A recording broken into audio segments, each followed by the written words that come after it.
Hello everyone. Thank you for joining us on our Wednesday YouTube live session. Yes, Wednesday YouTube live. If you're joining us from TikTok, that's amazing. We were just live on TikTok for an hour. Well, you were. I kind of joined at the end.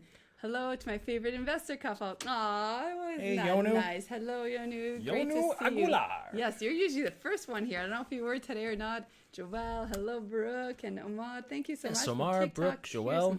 Love for you guys. Yeah. That's awesome. Thank you so much for joining us. What's today? January 13th. Yes, 13. Like my dad used to say, the big French accent, 13. There we go. Also known as 13. Also known as, yes. We can say that because we're French, so we exactly. can, we're allowed to make fun to laugh at our own accent. Exactly. Yes. You can make fun of yourself, right? Yes. Awesome. So thank you. Let us know who you are. Comment in the chat below. We're going to have some Q&As today at the end. Q&A. As always, as we always do. And we also have a general topic. So if you're brand new to our channel, thanks for being here. Make sure you subscribe to the channel and you hit the bell, because if you hit the bell, you'll get notified when we go live. We don't always, and we try to sometimes announce it on different platforms, but quite often we're just not able to. So hit the bell, you'll get notified. We released 2 new videos. We've been putting our filmmaker to work. Yes. 2 new videos. What do you prefer, filmmaker or videographer? They both sound great. They both sound great. Fair enough. Because I know film rocker. Raphael wanted filmmaker. Yes. And I just wasn't sure what Cristiano wanted. Yes.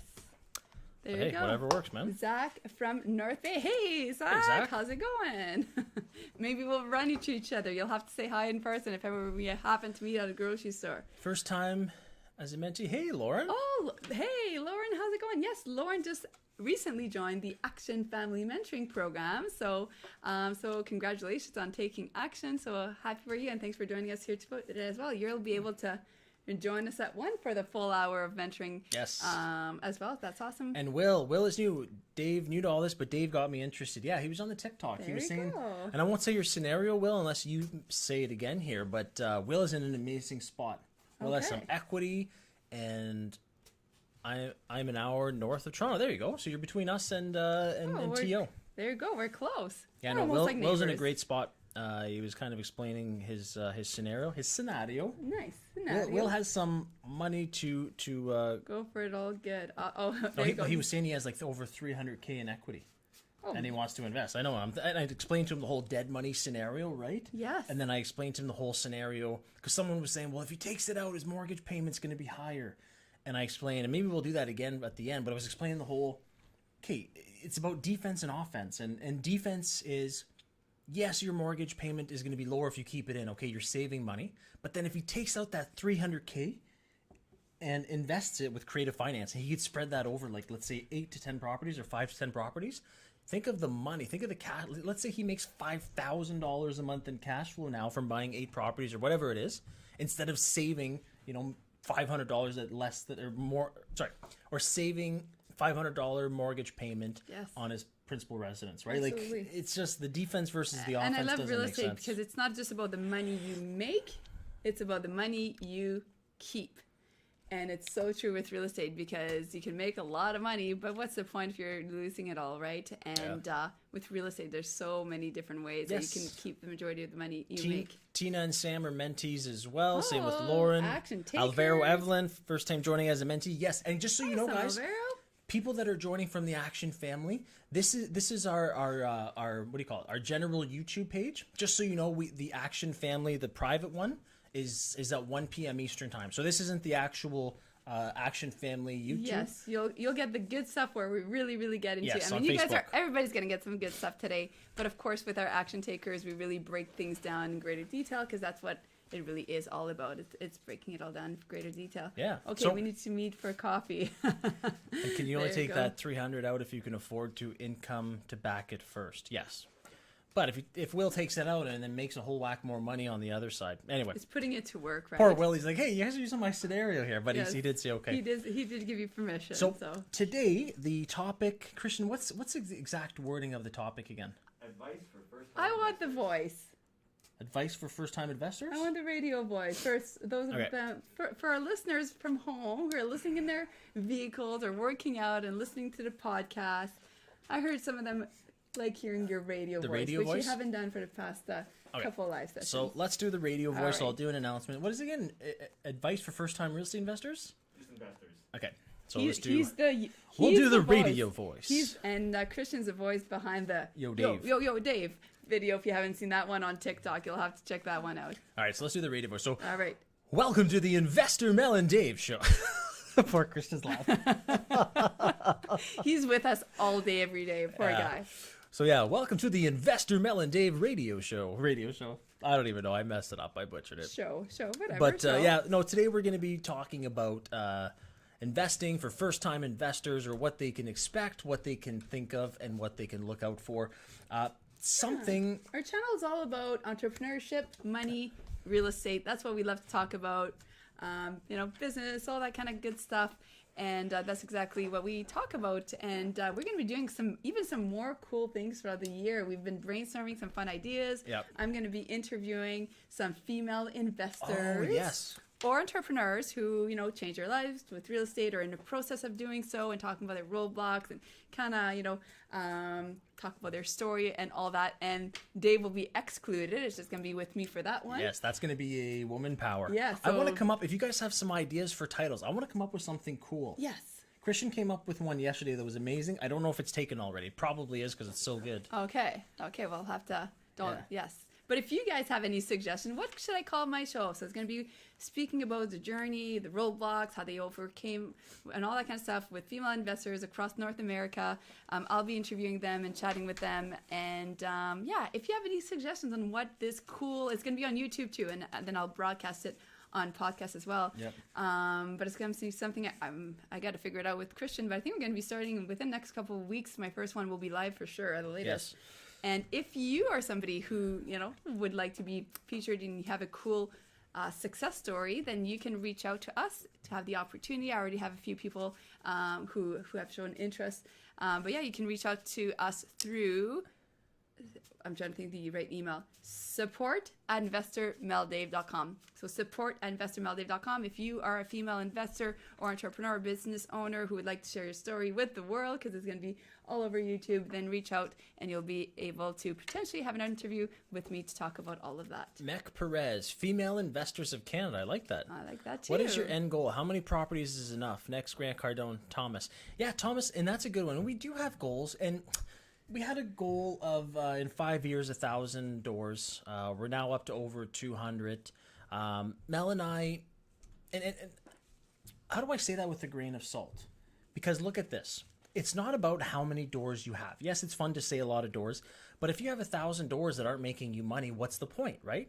I'd rather have 200 doors that make a lot of money, or even, we're obviously going to increase over the next 5 years, Yes. but let's say we have 500 doors that make a whole whack more money than 1,000 that make okay money. I'll take 500 all day long, right? So yes, we have a goal of that, but it's buying right properties that make good cash flow, that allow us to continue to buy other properties, right? Like how do I say this? Actually, you know what? I'm thinking Pink Floyd, another brick in the wall. Every building you buy should almost be another brick in the wall. And what I mean by that is... I like that. I like that too, actually. We've never said that. But because they all support each other, right? That was a self-compliment. That was really good what I said, right?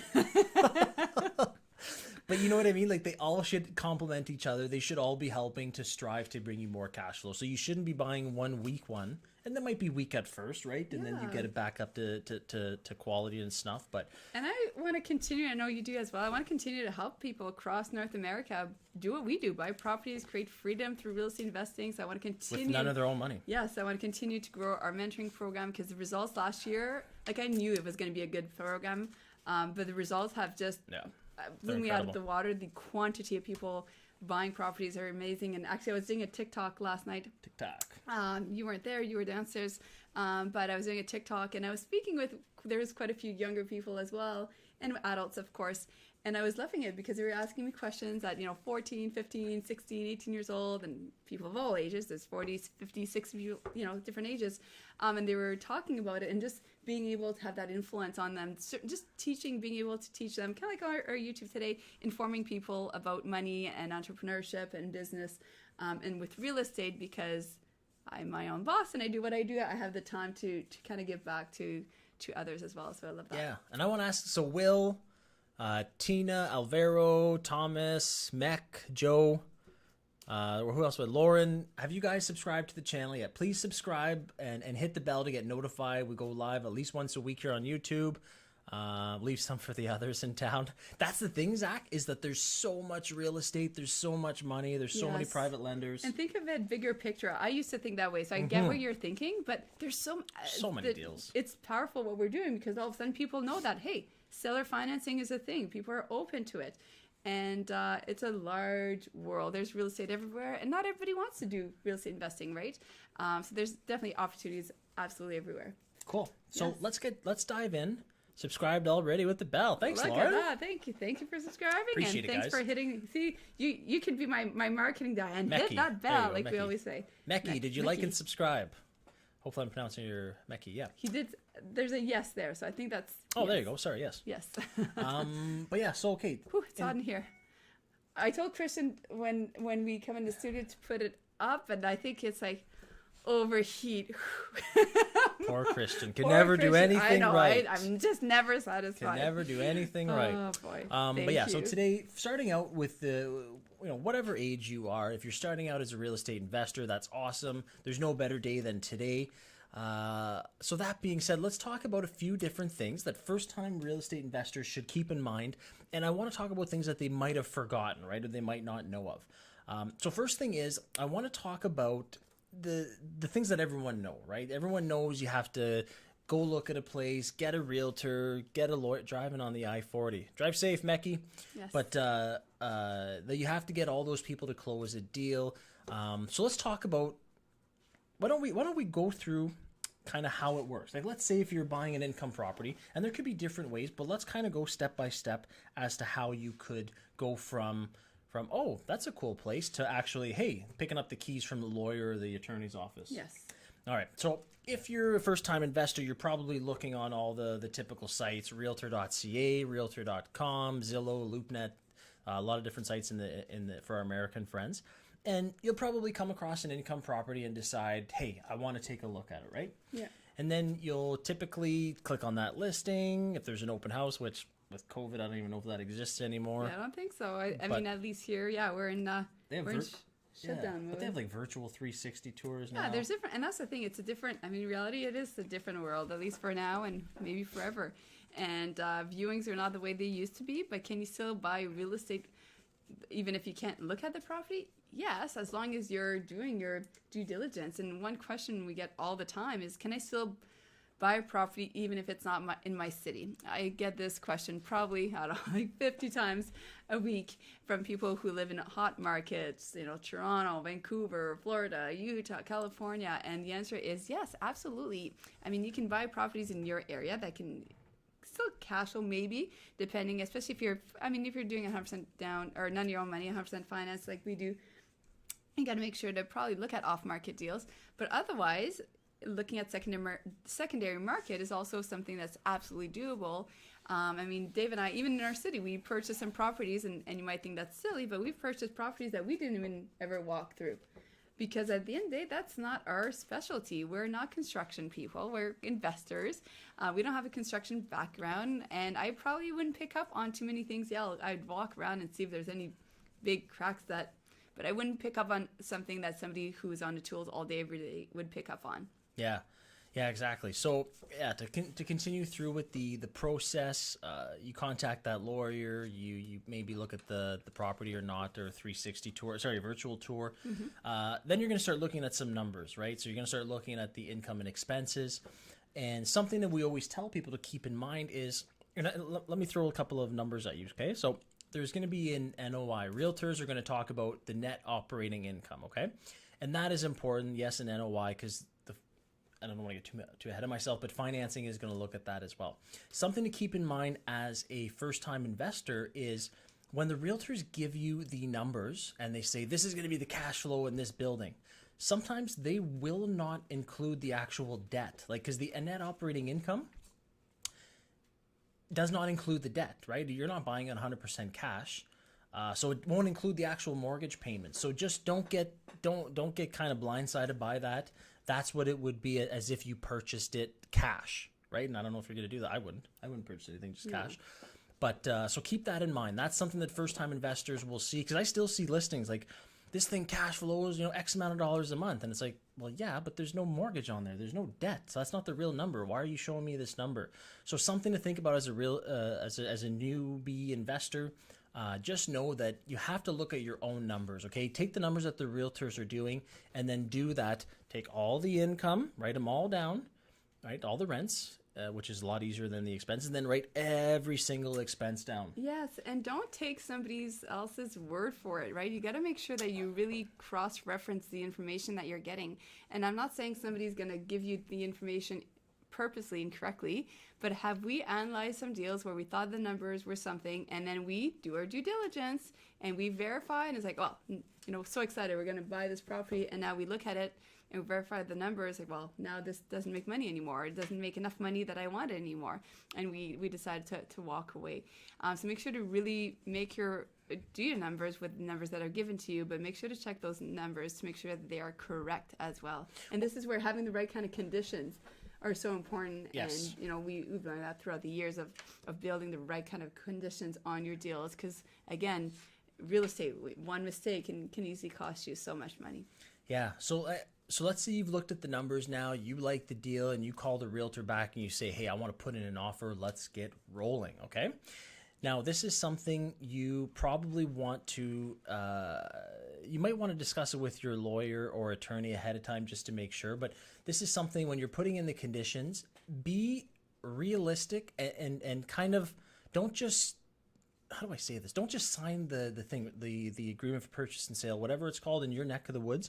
Go through it. Make sure that you're okay with what's being put in it, because once you offer that to someone and they accept, it's now an accepted offer, right? And then obviously you can still kind of get out of it, but don't look at changing things after. So if you want something, ask for it now. Like, this is the negotiation part of it. So when you're putting that offer in, put what you want, and then they can always say yes or no, and then kind of come back at you and have a rebuttal. But if you just throw it out there and they say yes, it's kind of hard to negotiate after, because now it's become an accepted offer. So I feel like people think that there's going to be a couple back and forths, but that's not necessarily always the case. If you throw it out there and they accept, you're like, oh, I kind of wanted to change. Well, ask for it initially, because if they accept, you've got an accepted offer. And now you have to do amendments to change things. So just know that that's kind of how it goes. Yes, and what I find investors often make, especially as a fairly new investor, is that you put all your eggs in a basket, in the same basket. And we've done this before, so I'm talking, I'm pointing the fingers at myself here, where you think that there's a cash flowing property, you're excited, the numbers make sense, you're going to be buying that property, and then everything else is on hold.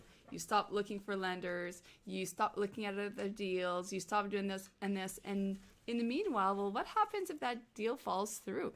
We often put multiple offers on different deals, because the reality is many of them don't always close, and that's kind of the reality of investing. Something changes from our end, something changes from the lender's end, the inspection doesn't pass, whatever the reason is.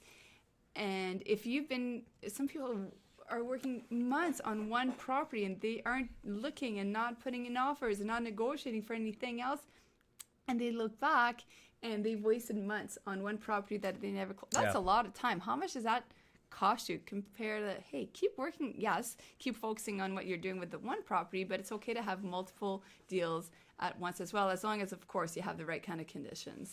Yeah, absolutely. So let's say you put in what you wanted for conditions, and now you've got an accepted offer. So typically the realtors are going to tell you have 24 hours to put your deposit down, right? To kind of like firm up that accepted offer. And sometimes, and actually I should have backtracked. You should have talked about this before when you're putting that offer in. But sometimes, and it depends on the market. It depends if it's a hot market and you're the 40th offer in, and which I would suggest not doing anyway. I would never do a deal like that with no conditions and just 40 people in and just putting a high deposit just to get it. But just know that the deposit is negotiable, right? We've done $1 deposits. So when we loved for a while, it was kind of our thing. We were doing $1 all the time, and we at first we had a lot of pushback, of course. Oh, the agents hated it, and the lawyers hated it, and everyone hated it. But we explained their it's rationale legal behind it. It's legal, and it helped us out back then, because we didn't have a lot of money, and we had to save our money and make it go a long way, right? So having the $1 deposit was one way of, again, not putting money out there when I didn't have to. And it was really, really helpful because we exploded our growth. We bought 12 properties in 12 months.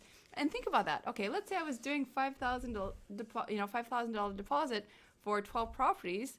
That's a lot of money that would have just went for deposit. That's what, 60K? Yeah, exactly. Yeah.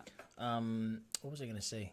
Now, I might need you to go to the door at some point, Christian, just because everyone else in the meeting and someone messaged about coming. Sorry, I know this has nothing to do with the live, but the other thing too I want you to think about is, I just want you to have this mindset, and I want you to understand it. So when you're putting these deposits down, a deposit is something that you can get the money back, right? So whether I put $100 deposit, and or I put $100,000 deposit, it doesn't matter.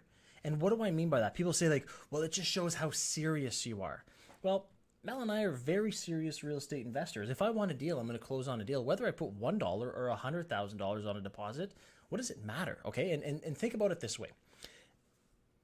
The deposit gets put towards the deal on closing, whether I put $100 or $1 or $100,000. And let's say I have conditions, and let's go the typical conditions: insurance, inspection, financing, different things. Let's just use those three. And there's so many other ones, but let's say those three things, okay? And let's say, for example, the insurance goes through, financing okay, inspection. And it's solely at the buyer's opinion, right? So let's say the inspection goes through, and oh my gosh, I find out that the wiring is knob and tube, or it's aluminum, or it's not done properly, and it's not up to standards, and it's illegal, whatever it is, right? We find out, and I'm like, oh man, my insurance is not going to like this.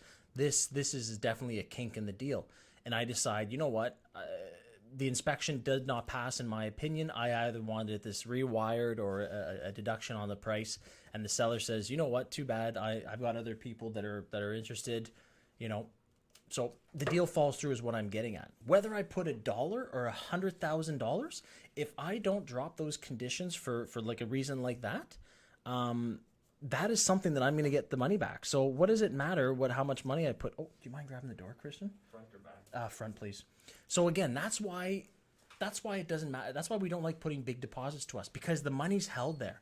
Like if I put a $100,000 deposit on a property and it doesn't close, and it took 2 or 3 months to do whatever, that's 2 or 3 months that I could have been taking that and doing renovations in other units and flipping them. So just don't be so caught up on having to do that. And I just want you to have the concept behind it, because it doesn't really change the deal. No, absolutely. Okay, so you put that deposit down. Now it's time for your due diligence. So now you've got the accepted offer. The deal's under contract. It's yours. Let's say you have 2 weeks to do things. It's time to start cracking on your due diligence. Yes, and this is something people don't do enough. It seems like quite often we've seen it. We've heard it from various people, from various agents or people in the field, that they almost think that it's just... They take their time. It's like, hey, I mean, at the end of the day here, it's your responsibility. You want that building. It's not just about putting in your offer. You want to get those conditions dropped ASAP, because think about it this way. If you're thinking, I have 2 weeks, that's a lot of time. Okay, well, what happens if it's not. And what happens if your mortgage broker is off on vacation for a week? You never want anything. You never want to be the bottleneck. And I remember learning that in business. Business 101 tip: never be the bottleneck of your own business, right? So are you the bottleneck? Are people waiting for you? Is the financial institution waiting for you to send over some information? Is your lawyer waiting for you to, I don't know, drop off your driver's license or send a copy of your driver's license so they can verify identification or whatever it is? Are you the bottleneck of anything? Because if you are, don't complain if you can't close on time, because you were part of the problem here. So I always, when it's time, we get on it. Yeah. Delegate, and I do that even with our team here. I'll message everyone and say, is anybody on hold for anything? Are you waiting? Did I forget something? And is somebody on hold? Am I the bottleneck? For me. Yes, Mel, you forgot to approve. If I could send this document. Okay, perfect. Because then it's on me. I can send it back, and then they can keep doing their work. It's the same thing with real estate. No, I 100% agree, Mel. And people think like, oh, well, if the 2 weeks come up, I'll just extend. Well, you have to ask. Again, it's a two-party system, right? Where you think, I need more time. okay, you can ask for that, but the seller has 100% the right to say, no, you had 2 weeks. Like, too bad, so sad. So just know that as well, that there aren't always extensions, that it's a two-way street. Yes, and it is on you, not the agent. Even if you're Yes, dealing it's not on with the an agent to do it's that. not the agent to do it. You have to do it. Don't think somebody else will do it for you. Maybe you have a very helpful agent that's going to help you through the process. Awesome if you do. That's great. But again, don't be the bottleneck. Move it forward. And also just overall, right? You just don't want to be known as a person who never closes on time and is always late. And hey, do we always close on time? Nope. Sometimes it just happens. Things didn't get done on time. We need an extension. And that happens often. But at the end of the day, I never want to be the cause of Mel and Dave being Because the you reason, right? didn't, yeah. Yeah, because you didn't push the work forward. Okay, so now all your due diligence is done. You're ready to basically drop all conditions, which in the real estate world is known as firming up. When you firm up a deal, it means that you've dropped all conditions, okay? So it's like a notice to fulfill, whatever the wording is in whatever jurisdiction you are. When you firm up on the deal, that means you have said 100%, I'm closing the deal, and now it's basically just a waiting period. That's where you can kind of go, woo! Congratulations. Yeah, Yes. the deal's yours now. Yes. And then basically after that, you're just waiting for that closing date to come and for the lawyers to give you the keys. Now, before then, you'll have to go into the lawyer, attorney, notary, whatever legal in your jurisdiction. You'll have to sign mortgage documents and all now that. with the pandemic, of course, a lot of Yeah. things, the world changed. Can you do that via distance? Yes, they've changed the regulations around that as well. So you're actually be able to do it safely. And that's the thing, can you hustle despite whatever's going on in the world? Yes, you can still move forward with things. You have to adjust, and it's going to be done a little bit differently than the traditional way we're doing it. But absolutely, we've done that quite a bit of time. Yeah, absolutely. Okay. Yes. And then, so yeah, just make sure you're going to have your down payment funds and all that a couple of days before closing because they're going to need it. And then the day of closing, you pick up the keys. You think it's going to be at 9 a.m. Most of the time it's in the afternoon. It's never going to be the second you think it is because there's going to be, anyway. And even, I would stop even before that. What else can you do? Well, you're going to have that property. So before okay, now you sign, now it's yours, you firmed up on a deal, and you're not closing, let's say, for 2 weeks or a month or whatever the time is. Well, guess what? You have things to do here. You are going to have a property in hand. Are you going to manage it? Are you going to find a property manager to manage it for you? And that's a whole different the whole different show, and I believe we have some videos on that as well. But the property management piece, if you're going to do it yourself, you need to know what you're doing. You need to get familiar with the Landlord-Tenant Board Act. If you're going to hire a company, who are you going to get? Do they own properties themselves? Are they trying to lock you in a long-term contract? I would never sign a long-term contract ever. If I hired somebody, we have our own property management company here, DP Properties in our city. We manage other people's buildings as well, and we do not make them sign a long-term contract because I believe stay with us because you love us, not because you have to. And as an investor, I would suggest that you do the same. If somebody wants to lock you in for a year or 6 months, why? Why do they need to lock you in? Yeah, why do you have to force me to keep doing business with you? Yes, yeah. And I mean, I do that business across with everything that we do. We just don't like long-term contract. I want to keep using somebody because they give me productivity or value as opposed to because I signed a piece of paper at the beginning. Yeah, I agree. So closing day comes, you pick up the keys, it's excitement. We always celebrate, have a nice steak dinner, right, to get that momentum and keep that good positive energy out there. But that's where the fun really begins, right? And that's the whole, like Mel said, the property management. But that wasn't really today's. It was more kind of how to buy the building initially. Yes. But that's kind of where the fun begins, right? And before we go to the Q&A and start putting your questions in, guys, if you have Q&A, don't hesitate. But before we go there, something that we teach in the Action Family again is people get so, how do I say this? And that's a mentoring program That's for the those mentoring program, yeah. who don't They know. get so caught up in finding the deal, get into financing, and then they don't look past that. And then if you're going to be a long-term buy and hold investor, think about it. Buying the property is basically just the infancy stage of a real estate career. Once you buy it, you've got 20, 30 years with that. The management section of it all, the day-to-day, the logistics, that's going to be the lion's share of the actual real estate investing part of it. Like in a 30-year ownership of a building, that months and months of buying the deal was very minimal in the 30 years. So again, guys, we talked about the different steps on as a first-time real estate investor, kind of different steps not to forget about. But just have that in mind, is that it doesn't end there. You just started with the real estate investing world when you actually close. It's a whole Absolutely. it's a whole other It animal, right? continues on, yes. So yeah, let us know Q&A what you're thinking. If you have any questions, was there a step in the process there that was kind of murky to you? You want a little bit of clear up, and then we'll clear it up, clear as mud for you. Yeah, let us know. And again, if you haven't, if people that are coming on, if you haven't subscribed and liked the channel or hit the bell to be notified, like I said, Mel and I and Christian, we release 2 videos every single week. And there's going to be new types of videos, which I'm very excited for 2021. Changing it up we're not changing it up. We're continuing what we're doing. We're adding. Well, in the one, I think, Christian, are we posting that tomorrow, the one I did, or is that next Tuesday? That's gonna be tomorrow. I didn't even see it, so yeah, you didn't even see it yet. So again, Mel and I, is that a 3% payment a good option for my first property? And Joel, I'm not sure you pronounce it. When you say 3% payment, do you mean 3% interest? Do you mean 3% down payment? Are you talking about the deposit? If you could clear that up, then I have no problem. But on the channel, so the one tomorrow is going to be mostly me talking about current events and how it affects real estate investors. Like, I think we talk about Bitcoin, we talk about the U.S. election, we talk about capital gains. They might be changing that. So just things that are happening in the world and how does it affect a real estate investor. Joelle, 3% down payment. Yeah, 100%. 3% down payment. yeah, that's fantastic. Yeah, and I know in the States they have the FHA. The Federal Housing Authority lets you do, like, is it 3.5 or 4.5%, which is amazing. So yeah, 3% down payment. Get started, absolutely. Will, how did you find it when you first started once everything is closed and you get going on a new investment property? When everything is closed. Oh, I almost dropped my coffee. And Will, do you mean, like, how do I find it with COVID right now with being everything closed on investment property? And see, I took it as once you close on a property, how do you find it going on to a new investment? Oh, so I don't know. Yes, so I think it's your way. Yes. How did you find it when you first started once everything is closed? So once you close the deal and you get going on new investment property. And I mean, for us, it was, at first we did everything ourselves pretty much except for the actual true construction. So it was just a matter of making sure we have systems in place, manage our time properly so we can keep growing. We did that when we bought 12 and 12. We were still working full time. Dave was a full time firefighter. Firefighter. I worked at our yes, Mel. There you go.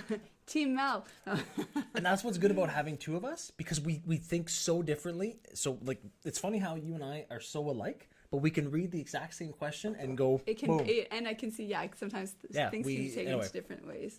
So yeah, Mel won on that one. Yes. What was I saying before? No, you were saying when you close the property. I think that's what you were saying. What was the question again? Close, and you can.